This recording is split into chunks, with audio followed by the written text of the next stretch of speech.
এই যাত্রার খবর জানাতে যুক্ত হচ্ছেন সহকর্মীরা। আমাদের সাথে শুরুতেই যুক্ত হচ্ছেন সদরঘাট থেকে মাসুদা লাবণী।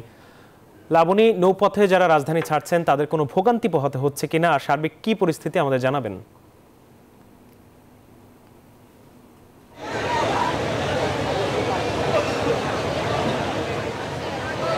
মাহমুদুল হাসান, তেমন বড় ধরনের কোনো ভোগান্তি নেই, তবে দুপুরের পর থেকে মানুষ যেমন সদরঘাটে আসতে শুরু করেছিল এবং এখন কিন্তু মানুষের উপচে পড়া ভিড় এবং যদিও পদ্মা সেতুর কারণে দক্ষিণাঞ্চলে মানুষের যে ঈদের বাড়ি ফেরা সেটির এই সদরঘাটের চাপ অনেকটা কমেছিল, কিন্তু গত কয়েক বছরের তুলনায় এবছর কিন্তু মানুষের চাপ অনেকটাই বেশি এবং বিশেষ করে বিকালের পর থেকে সদরঘাটে মানুষের চাপ বাড়তে থাকে, ঘরে ফেরা মানুষের চাপ, এবং সন্ধ্যা নাগাদ কিন্তু এই যে চাপ অনেক বেড়েছে এবং এখন সদরঘাটে উপচে পড়া ভিড় এবং এই ভিড়ের কারণে কিন্তু যারা সদরঘাটের দিকে আসছেন অনেকটা যানজটের ভোগান্তি পোহানোর পরে কিন্তু তারা আসতে পারছেন। তারপরেও যারা আপনজনের সাথে ঈদ করতে যাচ্ছেন তারা বলছেন বড় ধরনের কোনো ভোগান্তি নেই এবং যদিও আগে একটি অভিযোগ থাকতো সবসময়ই, বিশেষ করে যাত্রী ধারণ ক্ষমতা থেকে অতিরিক্ত যাত্রী নেন, এখন কিন্তু সেই অভিযোগগুলো নেই। পাশাপাশি যে এই যারা লঞ্চে যাবেন অতিরিক্ত ভাড়া নেওয়ার যে অভিযোগ, খুব একটি বড় ধরনের অভিযোগ আমরা শুনতে পাইনি, তবে হয়তোবা যারা আগে এসে তাদের নিজের জায়গাটি সংরক্ষিত করে রাখে তারা হয়তোবা খুব দ্রুত তার সিটে পেয়ে যায়। এক্ষেত্রে যারা হয়তোবা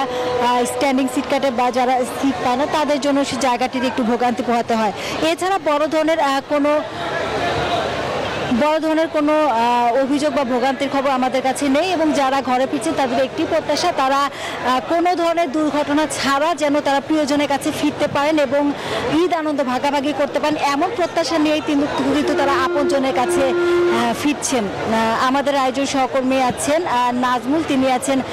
গাজীপুরে, তার কাছে যাব। নাজমুল, আপনি তো গাজীপুরে আছেন, সড়ক পথে ঈদ যাত্রার সবশেষ কি খবর আছে আপনার কাছে?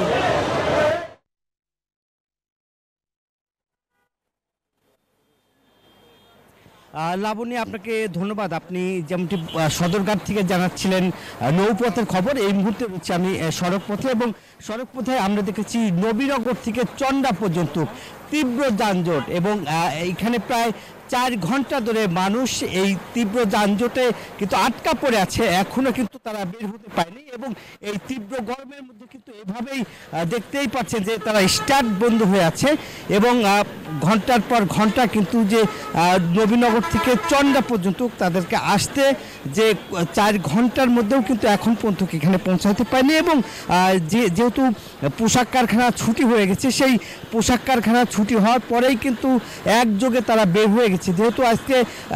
সাপ্তাহিক ছুটির দিন, এই ছুটির দিনে কিন্তু যে আশেপাশে কারখানাগুলি কাজ চলছিল এবং যেহেতু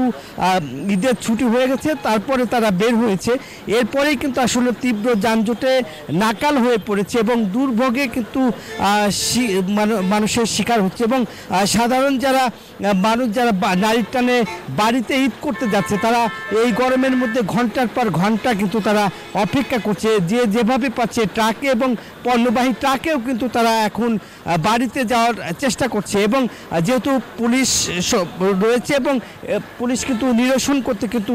সড়কে কিন্তু তারা আইন শৃঙ্খলা বাহিনী কাজ করছে এবং বলছে যে পরিবারের সাথে তারা ঈদ করতে যেভাবেই হোক, যানজট হোক আর যেভাবেই হোক